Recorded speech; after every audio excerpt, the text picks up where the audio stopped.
Goeiemôre. Jy luister na die eerste oordeenking in 'n nuwe reeks met die titel Jesus is die vraag. Hierdie oordeenkings is gebaseer op 'n boek van Martin B. Copenhaver. Die boek se naam is Jesus is the Question. Toe 'n vriend 'n tyd gelede oor die boek praat, het dit my dadelik geïnteresseer. Die tema het my laat dink aan 'n verhaal wat een van ons professore vir ons vertel het. Teen 'n muur elders het iemand graffiti geskryf, Jesus is the answer. 'n Paar dae later was daar met spuitverf onder dit geskryf, What was the question? Ek dink is 'n geweldige belangrike kommentaar. Gestel iemand vra die vraag, hoe kan ek ryk word? Aha, Jesus is die antwoord. Of, hoe kan ek die oorlog oorwin? Jesus is die antwoord. Of, as jy 'n politikus is en jy wil jou land verenig, hoe kan ek dit doen? Jesus is die antwoord en jy misbruik die godsdienstige leiers van 'n land. Verder dink ek moet ons versigtig wees om met simplistiese antwoorde na mense toe te kom wat komplekse probleme het, ongedefinieerd, sonder om regtig hulle diepste probleme te verstaan. Ek het verder deur die jare besef dat my werk dalk minder is om vir mense antwoorde te probeer gee en veel eerder is om te luister, dat mense hulle eie vrae beter te verstaan en self tot antwoorde kom. Wanneer mense self tot antwoorde kom, is dit op soveel terreine 'n beter uitkoms. Vir 'n begin, so iemand besef dat hulle wel die kapasiteit het om tot sinvolle antwoorde te kom. Tweedens, wanneer iemand self begin om antwoorde te vind op die diepe vraagstellings van die lewe, het hulle daardie lesse geïntegreer. Derdens, indien hulle self tot 'n antwoord kom, en dit blyk later nie die beste antwoord te wees nie, sal hulle self met die gevolge moet saamleef, en nie my of enigiemand anders daarvoor verantwoordelik hou nie. Die belangrikste van alles, wie is ek om antwoorde te gee? Dis nie asof ek, die meeste van ons Salomo is nie.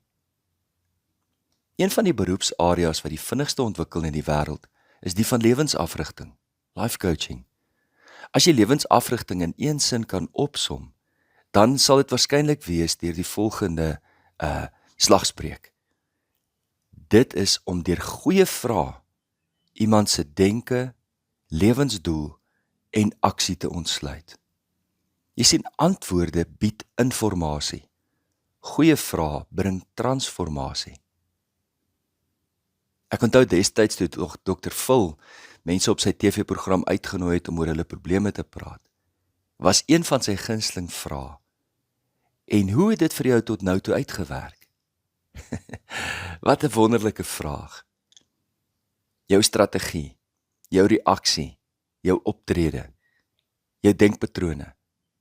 So, hoe het dit vir jou tot nou toe uitgewerk? Die punt is, as jy self sê, wel nie goed nie, dwing dit jou tot aksie. Terug na die skrywer van die boek, Jesus is the Question. Die skrywer het na 33 jaar in die bediening, waarvan 'n groot deel daarvan uit Bybelstudie bestaan het, begin nadink oor die vraag wat Jesus gevra het. Eintlik het 'n vriend van hom die opmerking gemaak oor hoeveel keer Jesus aan mense vrae vra. Dit het hom gelei tot die ontdekking dat Jesus veel meer vrae gevra het as wat hy antwoorde gegee het. Ja, in die evangelies lees ons van 183 vrae wat aan Jesus gestel is. Maar self het Jesus 307 vrae aan ander gevra. Interessant genoeg, van die 183 vrae wat aan Jesus gestel is, het Jesus tussen 3 en 8 vrae beantwoord, afhangende van hoe jy daarna kyk. Daar is 307 verwysings na Jesus wat vrae gevra het.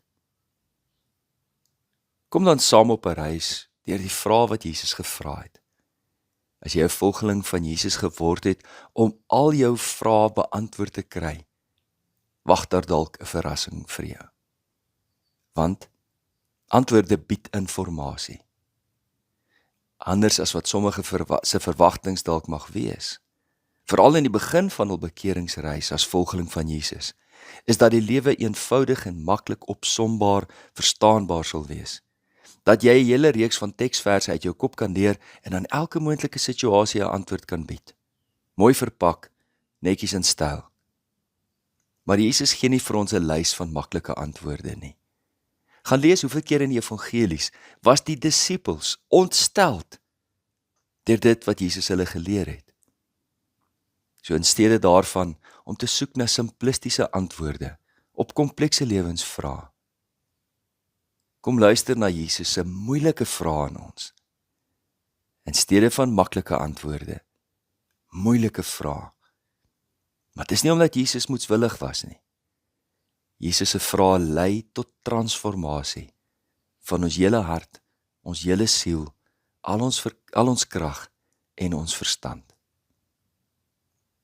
Jesus is die grootste leermeester van alle tye. Ons moet aanvaar dat daar 'n baie goeie rede is waarom Jesus ons met vrae gelei het tot dieper geestelike insig en gehoorsaamheid aan God. Kom ons bid saam. Hemelse Vader, vanoggend se oordeenking laat ons terugdink aan die eerste boek in die Bybel, toe Adam en Eva pas klaar gesondig het en toe vir U gaan wegkruip het. En hoewel U geweet het wat gebeur het U tog gevra, Adam, waar is jy? Daardie woorde ego deur al die eeue heen. Ook deur Jesus se stem wat ons in die evangelies hoor. Lei ons Here aan die begin van hierdie week en in die besonder ook deur hierdie reeks oggendoordenkings, sodat ons deur die vrae wat U aan ons stel, U stem kan hoor bo die geraas van hierdie wêreld. In Jesus naam. Amen. Liefde en 'n geseënde week vir elkeen. Sterkte ook met die skoolkwartaal wat begin en die laaste deel van hierdie jaar. Mooi loop.